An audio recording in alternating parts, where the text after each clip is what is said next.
Attacking the middle of the field. Can the Giants successfully and consistently achieve this design? Or maybe the question should be, can Daniel Jones? Let's see. Let's have a team. 1, 2, 3. Hello, Big Blue View readers and listeners. It's Nick Filato here to break down and prognosticate the 2022 New York Giants offense under head coach Brian Daboll and offensive coordinator Mike Kafka. The importance of attacking the middle of the field is increasing around the NFL. There are several ways to attack the middle of the field. It could be Y cross, a levels concept, or drive. But having the quarterback to reliably take advantage when an opportunity presents itself is of great importance. Here are several play designs from the 2021 Buffalo Bills and the 2021 Kansas City Chiefs. Both these teams were two of the most potent and explosive offenses in the NFL. Certainly, the primary reason for their effectiveness was their quarterbacks, Josh Allen and Patrick Mahomes. But their play calling and design was a secondary reason for their success, and now the Giants have some of their most influential coaches. John Schmelk recently interviewed the Giants tight ends on a podcast called Giants Huddle. In this podcast, Jordan Akins described Daboll and Kafka's offense as much more designed to attack the middle of the field than his previous offense with the Texans.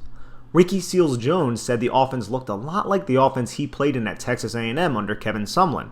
A lot of run and gun, and a lot of spread, with some superficial elements of the air raid. Shout out Hal Mummy and Mike Leach.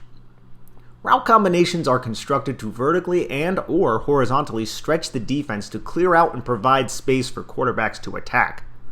This isn't a novel idea, but the circumstances surrounding the recent New York Giants make it seem quite special.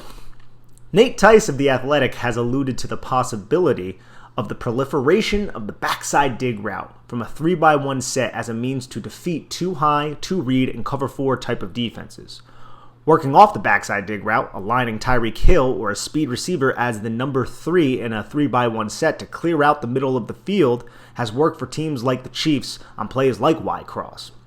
And obviously, Hill was the Y. With players as fast as Tyreek Hill and talents like Patrick Mahomes, Josh Allen, and Justin Herbert, defenses have placed a priority on limiting explosive plays over the top. 2021 saw an increase in these types of backside and frontside dig routes from the more successful offenses. One of the primary reasons the Super Bowl champion Los Angeles Rams acquired Matthew Stafford was his ability to work through progressions and find the backside dig after adjacent routes cleared space. In Detroit, Stafford was hitting Kenny Golladay on these types of routes.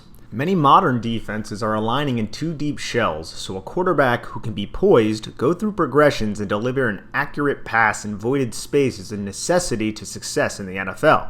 But in order to do that, you need time to throw the football. Daniel Jones hasn't consistently received time in the pocket to work through multiple progressions. The backside dig is one aspect of operating between the numbers and keeping the chains moving. There are several route combinations and personnel groupings that can be effectively leveraged in a successful passing attack.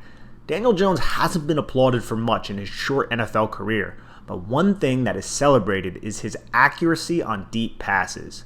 The other aspect of his game that isn't consistent enough, but there are seeds of skill that can hopefully blossom into a tree of progress, is his ability to attack the middle of the field. These stats in front of you are from the last 2 seasons in Jason Garrett's offense, and they are Daniel Jones attacking the middle of the field, so this is everything between the numbers. 2021, he was 10 of 20, 33 of 50, from 10 to 20 yards, that's 66%. However, beyond 20 yards, he was 3 of 7. They were not throwing the ball deep to the middle of the field too often in 2021. There are a lot of reasons for that. The offensive line, Jason Garrett's play calling, a very conservative style, a lot of different things that limited Daniel Jones' ability to aggressively attack downfield, and that is something that he does pretty well. And then in 2020, between 10 and 20 yards, 30 of 51, so a slight dip from 2021, 59%, but nothing too substantial. Then beyond 20 yards, though, he was 7 of 11, and I had to include, because I was like, wow, he was that good and that efficient attacking the deep middle of the field. The 4 graphics that you see on the screen or 4 touchdowns, 4 of those 7 completed passes. So Daniel Jones was attacking the middle of the field well in 2020. We see Golden Tate catching a touchdown against the Eagles and against Sean Murphy-Bunting of the Buccaneers. And then we see Darius Slayton in week 1 catching a touchdown against the Pittsburgh Steelers, and Dante Pettis catching a ball with his elbows against the Dallas Cowboys. Here are some NFL next-gen stats from the 2021 season about Daniel Jones. And if you look between 10 and 20 yards, middle of the field, between the numbers, he's 89.6 passer rating. The league average is 86.8, so he is right there, just above the league average. Good for Daniel Jones. If you look the rest between 10 and 20 yards, he's well above league average, throwing to the left between 10 and 20, and then he is slightly below league average, throwing to the right. But then look deep. A 135.4 passer rating. And again, the sample size is not great, but that's deep left, deep center, 158.3. Very small sample size. And then he had a 46.9 league average, 78.5 throwing deep right. I believe he was 4 of 13 throwing to his deep right, but those 4 passes, he had a 42-yard connection to Darius Slayton, one of his first throws of the season against Denver. He had a 38-yard connection to C.J. Board against Atlanta. And then on a 3rd and 10, before he got injured in Week 5 against Dallas, he had a 38-yard throw and catch to Kadarius Toney. Very nice adjustment by Kadarius Toney. And then against the Raiders, he had a 30-yard touchdown pass against Evan Ingram in a one-on-one matchup. So those were the 4 completions when he was 4 for 13 throwing to that area of the field, but the other throws were not on target. He sailed a couple of them out of bounds, and that's why his rating is so far below league average. But we see how he did throwing to each level of the field in terms of his passer rating, which isn't the end-all be-all, but still, you can measure how equipped he is, and you can see how he does well throwing deep. And then if we go a little bit more to his 2020 passing chart, we can see the middle of the field, 95.8, that's above average again from 10 to 20 yards, but he's below average throwing to the left and right in the same area of the field. But look deep, 107.6, league average is 75, 149.3, league average is 86.1, and then 122.8, league average is 78.3. I want to be clear though, this is a smaller sample size because the Giants were uber conservative, but he was still very successful attacking the deep portions of the field, and you can see how there was an uptick in 2021 attacking from 10 to 20 yards to own that intermediate part of the football field. But from the line of scrimmage to 10 yards back in 2020, it was not that great. But if we go back to last season, 2021, you can see there is a substantial difference even in that area of the field. So let's start by going through some 2020 throws from Daniel Jones. And we're going to start with a concept that he was pretty successful at executing, and that is the dagger concept. You can run this concept out of 11 personnel, 12 personnel. It's a route concept, so the personnel grouping isn't as important. But let's start by watching this play against the Rams from the 2020 season. Bottom of your screen, you'll see the concept. Just to go through the concept, even though you saw the pictures. We have the clear out from Golden Tate. The thought process here is he's going to occupy this safety and then the nickel back right here, which creates a one-on-one matchup with Darius Slayton and this cornerback. And it's on Darius Slayton to win that deep dig route. As you'll watch, Daniel Jones flashes his eyes to his left. Doesn't love what he sees. He sees 3 defenders who are going to be in covered with 2 receivers, and then this player stays right in this area. So Daniel Jones doesn't like that. So he allows Golden Tate to clear out both of those deep defenders, but now it's on Daniel Jones to hit Darius Slayton in this voided area. But as you can see, Darius Slayton does not have a lot of separation here. And this is what I love about this throw from Daniel Jones. It's very, very accurate. Watch, you see right here, 31 is in front of Darius Slayton. He basically read this entire route, but as Daniel Jones throws this football, he puts it to that outside shoulder. He kind of leads him open a little bit, and Darius Slayton does a little bit of a push off there, makes the connection, finds Darius Slayton, hits him in stride. Gets the ball, he scans the field, doesn't like what he sees here, so he goes to that backside dig. Something that we talked about. Now you can argue that this is the front side because this is probably the primary read. You have Devonta Freeman right here to suck up the linebackers to help create this voided space right here. Jones throws with confidence, trusts his receiver, places a little bit outside after he burps the baby, and the Giants get a big gain, an explosive play, something that they do not find too often. Now here again, we have a 3-by-1 set, 11 personnel, another dagger concept, right? Only this time, You're going to have the number 3 receiver running over. You have a 2-high defense, and it looks like Leighton Vander Esch, it's kind of like a Tampa 2. He's kind of roboting away from the number 3 to find him. Flashes his eyes over here to see if there's any crosser in the middle of the field. Daniel Jones reads this, sees the 2 high, sees these 2 underneath defenders, looking at Evan Ingram to see what Evan Ingram does. You have 27 right here, accounting for this running back. Remember, this is 2020. And then you have the number 1 receiver, Sterling Shepard, running that dig route. Clear out, holds the safety. Evan Ingram holds these underneath defenders. Leighton Vander Esch had to pay attention to the number 3, so you have a little bit of a voided area right there, and Daniel Jones just squeezes the football between 1, 2, 3 defenders, and you can argue 4, but that guy's kind of out there. So another good pass between the numbers and the hash right there. Daniel Jones, you can see. Let's watch how Daniel Jones reacts to this. It's only a 4-man rush. When he catches it, hits his back foot, steps up into the pocket, confident, hand on the football. Waits, knows what's coming.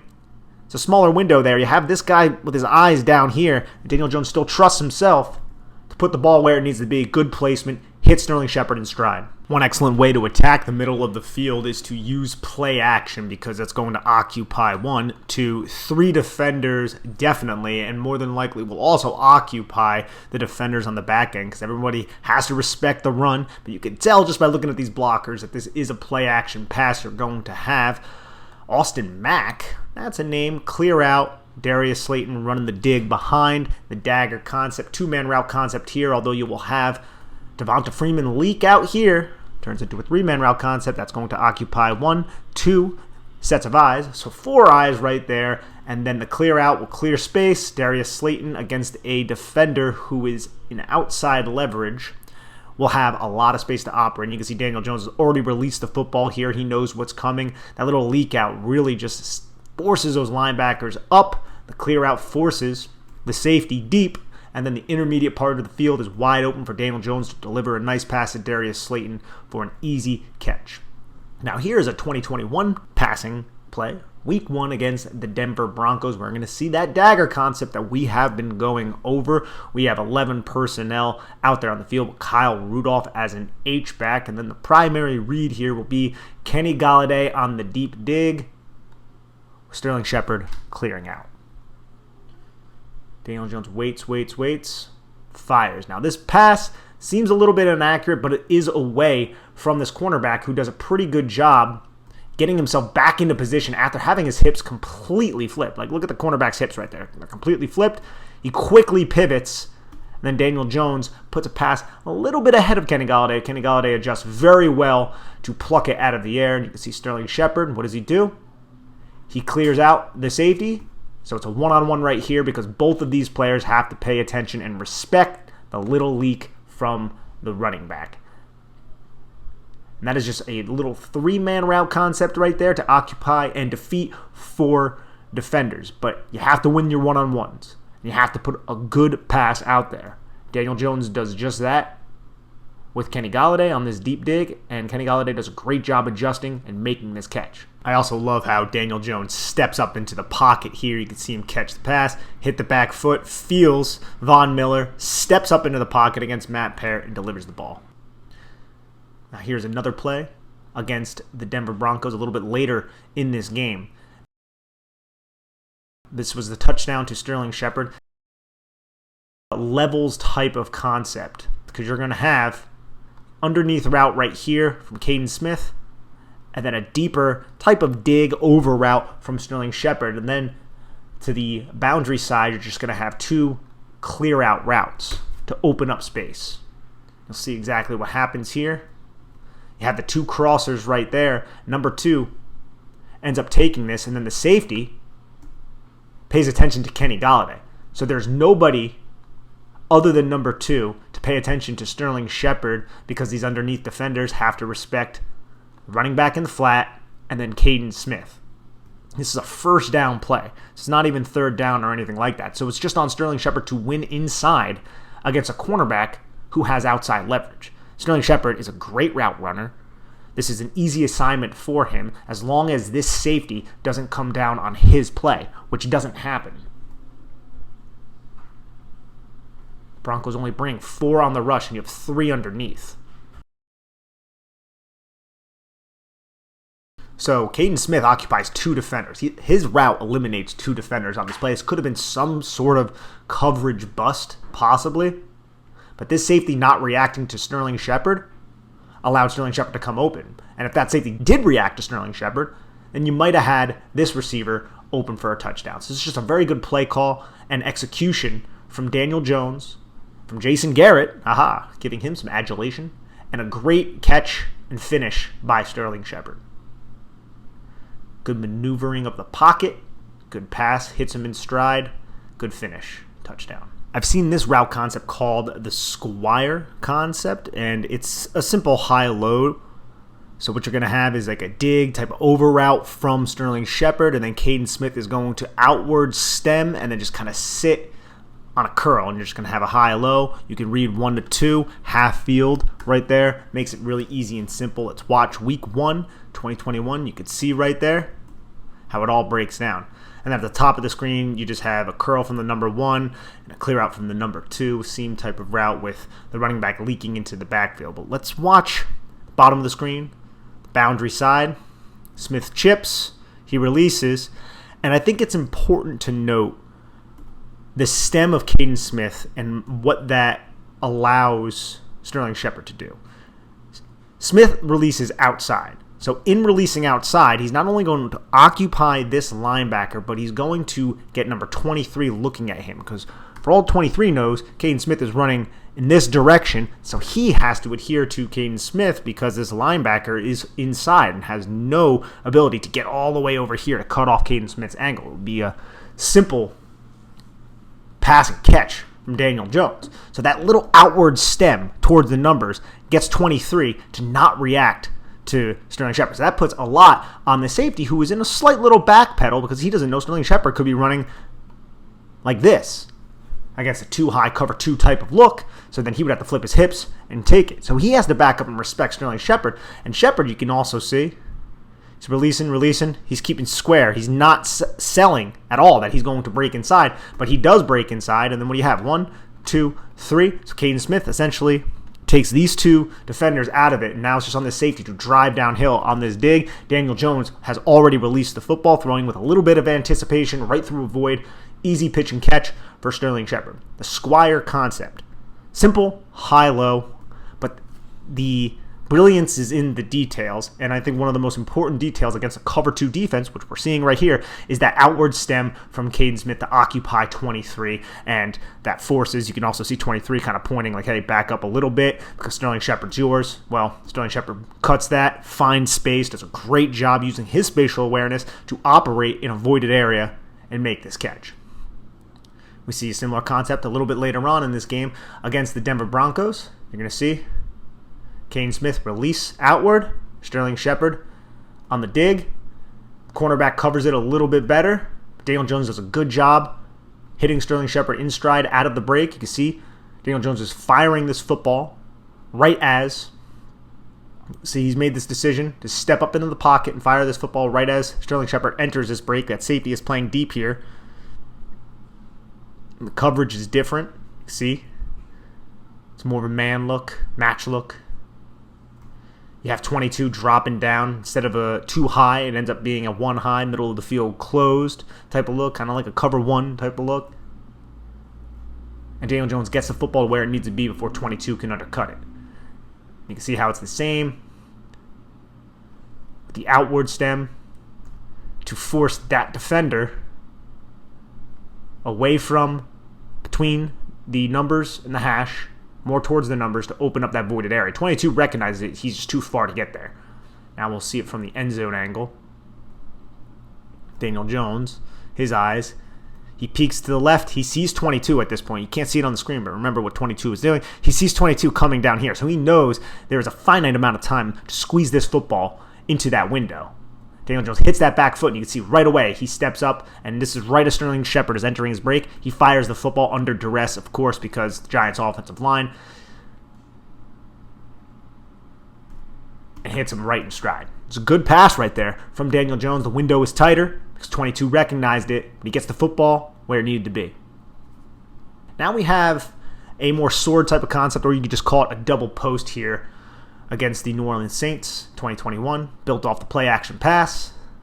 Jones, 7-step drop, hits his back foot. What you're going to have is post, John Ross, and then from Kenny Golladay. Now, the objective here is you're going to have a backside route after he chips, running to occupy these three defenders. And you have the running back leaking out of the backfield. So watch. All three of these guys have to pay attention to these, right? Then you have John Ross. John Ross is fast.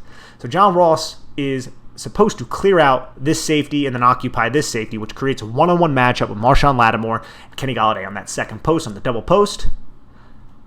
And Daniel Jones finds Kenny Golladay for the catch. But what I love about this play from Daniel Jones, it's one of my favorite passing plays. It seems simple from Daniel Jones. Built off the play action, 7-step drop. But watch how he has Kenny Golladay right here. He could fire this football, but this window is kind of tight. So what Daniel Jones does is he waits for this linebacker to cross into this area, and he finds Kenny Golladay in this second window. He anticipates, Daniel Jones that is, that this linebacker is going to continue flowing to his right, which is going to leave a window open. So Daniel Jones wasn't overly aggressive. He was patient here. He anticipated, hit the back foot, knew he had time to throw the football, awaited Kenny Golladay to cross through the first window into the second window, which was much more advantageous. John Ross was occupying this safety because of his deep speed, and he just finds Kenny Golladay for a big play. That is a great throw and play from Daniel Jones. Now we're going to see another sword type of concept, 2 deep posts with Saquon Barkley leaking into the backfield. Off the play action again, right? So number 28 is going to have to respect this player right here, Kenny Golladay, running that post on the outside. And again, what does Daniel Jones do? He doesn't fire in the first window. He fires in that second window and allows this linebacker, Alex Singleton, I think his name is, to flow laterally to keep up with Saquon Barkley. Finds Kenny Golladay. Now the throw is to Kenny Galladay's back shoulder. You can say that's inaccurate, and maybe it was, but at the same time you have a safety who has an inside shade on Kenny Golladay coming down. So throw it to his outside and not put the ball in harm's way. It forces Kenny Golladay to make a tough adjustment on the football. But there's space there. And look, you have 1, 2, 3, 4 defenders right there. And the safety comes down and makes the tackle. But Daniel Jones hits that back foot off the 7th step, resets in the pocket, awaits for this linebacker to flow down this way, throws with a little bit of anticipation through a window that was going to be open.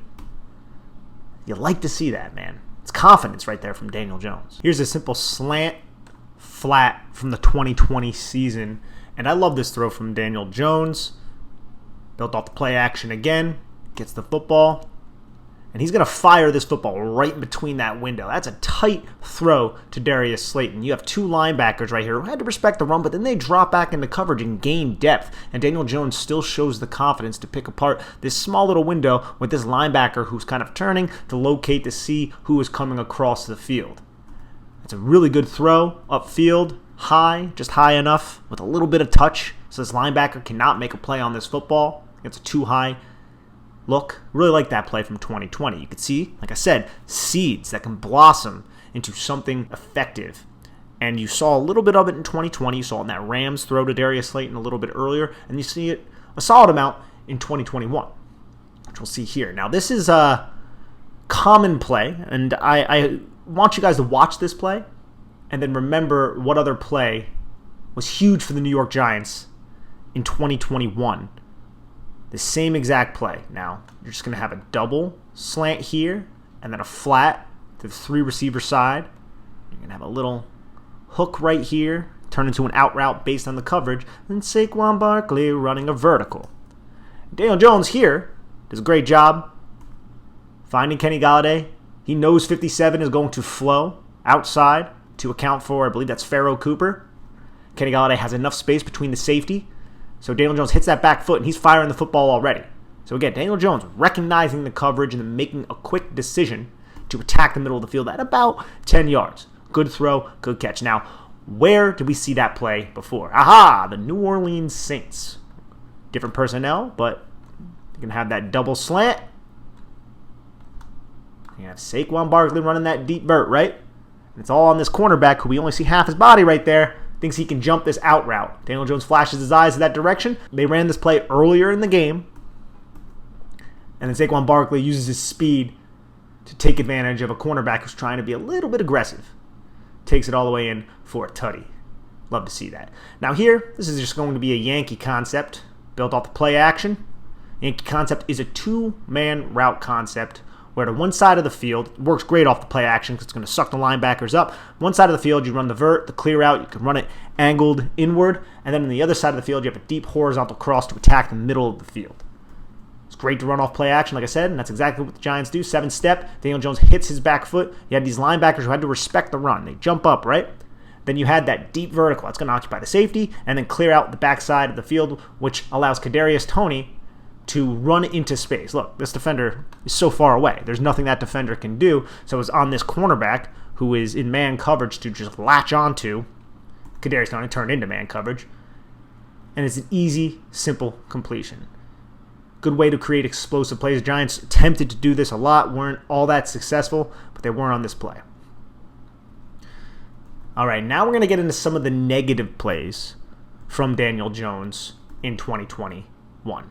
Okay, some of the mistakes, some of the things where you wish he would put the ball in a better position and you wish he processed things at a quicker rate and he didn't always put himself into a position where he could throw an interception, essentially. And there aren't too many plays here that I have, but you'll see some of them. This is one of them. This is against the Philadelphia Eagles, and you can see how he reads the coverage the same way he read the coverage before. We have one high here, and there's a lot of defenders. 1, 2, 3, 4, 5, 6, all in this area of the field underneath. But Daniel Jones reading number 57 here, and you know, just like the play that we saw before, you have the flat, the double slant, the little button hook, and then the vertical from the running back who is split out wide. Daniel Jones reads that first slant from the number 2 receiver, sees 57 going in that direction, knows he's going to have an opening, but he just throws it away. And at first glance, you say, oh man, Kenny Galladay's dogging it here. He could have dove for that and made this catch, and you just didn't want to take a hit. But then you see this, and I don't know if Kenny Galladay could have reached that football. That was just a poorly placed football from Daniel Jones. He has to hit Kenny Galladay in stride there. As you can see, it just was not an accurate pass. Now we're going to have this play to Darius Slayton against the Carolina Panthers, something a little bit similar, built off the play-action pass. You're going to have an in-breaking route here against cornerback number 26 who has outside leverage, and look at the middle of the field. Because of that play-action element, 1, 2, 3, they're all sucked back. This guy's looking for crossing routes. He's trying to robot, and then you have the middle of the field closed safety. So look at all this space right here. That is a lot of space to throw the football successfully.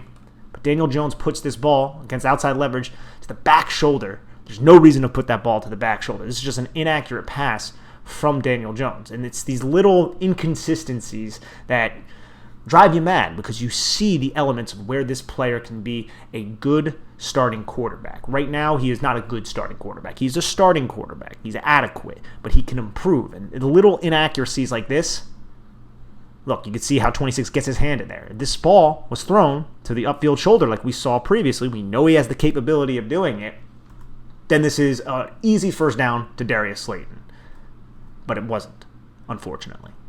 Now here, week 3 against Atlanta.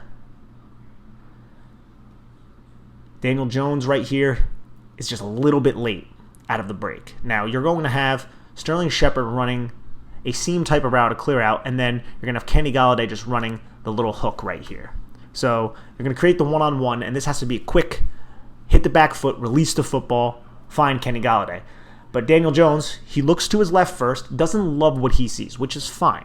So then he transitions back here, and at this moment, he should fire the football to Kenny Galladay. But he waits, he burps the baby a little bit, and then he throws, and you can see Kenny Galladay's already turned, flashing his hands, waiting for the football, and that allows this player right here, this safety, to just kind of come down. You can call him a cornerback, but he's one of those hybrid type of players, Green, and make a play on the football. And when I watched this play, I wanted to, give Daniel Jones his due diligence and see, was it because of this defender that he waited? And I don't believe it was. You could see this defender is already in this position. I think he could have threw it behind him. It's hard to see, and I tried to look at it from the end zone angle, and you couldn't see this defender his exact positioning. So just to put that out there, that could be an element as to why he was late here, but this isn't the only time or the first time that we've seen Daniel Jones be late on these quick concepts that need to have excellent timing. You can see right here, that ball should have already been released, and it allows this defender to make a play on it. Just a little bit late. Now here against the Rams, this is the interception to Taylor Rapp in 2021. Let's see what's going through Daniel Jones's mind on this play. So what we're going to have is another levels type of concept, right? So you're going to have two routes breaking towards the middle of the field at about 5 yards, say, and then another one breaking at about 10 yards from a 3-by-1 set. So the number 3 receiver is running the deep route. Daniel Jones sees Taylor Rapp right here. React. He flows out where Taylor Rapp has his eyes on Daniel Jones. Daniel Jones anticipates that Rapp is going to play the number 2's in route and then just neglect the number 3's in route, who is going to be passed off to the safety right here. But Rapp, instead, is just watching Daniel Jones' eyes, and he's baiting it, and then Daniel Jones gets baited into a really poor and bad interception right here against a concept that he thought he was going to have open, but that's just a bad mistake right there. I understand where Daniel Jones thinks is going to happen, but you have to be more disciplined with the football there, and you can't get baited. Rapp baited him here. We saw something a little bit similar against the Kansas City Chiefs to start the game, Monday Night Football, where Willie Gay reads the little spot route from the New York Giants. Darius Slayton just runs a little spot, tries to stop. Daniel Jones sees that 27 is an off coverage, and he just doesn't anticipate that the linebacker can get there so quickly. You can see how Daniel Jones is locked on there. That's another issue that we have with Daniel Jones, is he can get tunnel vision sometimes. He's just locked on to Darius Slayton. He doesn't even know this defender is that close. It's impending danger at that moment. Throws an easy pick. And you can see how both of these defenders have their eyes on Daniel Jones. They're just watching, and they're waiting. And that little off type of coverage gave Daniel Jones the warm and fuzzy that he could squeeze this football in here. He didn't even anticipate or know where Willie Gay was. Another mistake. Now here's week 1 against Denver. And this play, it's not a huge mistake, the throw or anything, but this is just one of those things where I think as a quarterback, you have to take what is given. This isn't third down, okay? And what you have here is you have 2 routes releasing to the bottom of the screen, and then you have Sterling Shepard running the deep curl along with Darius Slayton. You have an out route right here at the bottom of the screen, but then you have Kyle Rudolph and Saquon Barkley just sitting here waiting for the football. And Daniel Jones, again, gets locked onto his target, and he doesn't come off of it. And you know what? He might be able to squeeze the football into this area, but you have 2 players. Why even, on a non-third down play, why even force the football in this situation? Josie Jewell dropped to a pretty solid depth right there. This cornerback has a lot of space between Kyle Rudolph, and then you have Saquon Barkley, one of the best playmakers in the National Football League, wide open. Look at the space that he has between these two. This is another thing that Daniel Jones does that irks me a little bit, is he doesn't take what is there. And I love the aggressiveness. I love the confidence. But on a play like this, where you have the linebacker right there, you have the cornerback right there, don't put the football in harm's way. Take what the defense is giving you. And the defense was giving him this. Look, Saquon Barkley's right in his line of vision, wide open. No one's even around Saquon Barkley. He just doesn't even throw the football in that area. Josie Jewell gets his hand on it, ends up being an incomplete pass. And also, just because it's a little fun, let's see. Will Hernandez absolutely planted this guy right here. And boom. But just take what the defense gives you sometimes, Daniel Jones. And that's another thing that I feel like he can do a better job at in his young career. Hopefully he will in this new offense. And that's just a somewhat quick little summarization on Daniel Jones and his ability to attack the middle of the field. I see talent there. I see his ability to use touch. I see his ability to discern where defenders are and what defenders will be doing, but it's not overly consistent. And that's one of my biggest gripes with Daniel Jones as a player. I think he has a lot to prove in 2022, but now he has a better supporting cast. He hopefully will have healthy receivers. His offensive line is upgraded, and the offense that he will be operating within should be much better than the offense that he was in over the last 2 seasons with Jason Garrett. Thank you so much for watching this video. My name is Nick Filato, and this is Big Blue View. So please head on over to our website. Just type in Big Blue View on the Google search engine or wherever you want to look it up. And you'll find us. We discuss everything New York Giants, and I hope you guys enjoy that. Please do that. And also, head on over to the podcast, type in Big Blue View. Myself and my colleague Chris Flum are constantly putting out podcasts along with Ed Valentine. Thank you so much for watching this, and have a lovely day.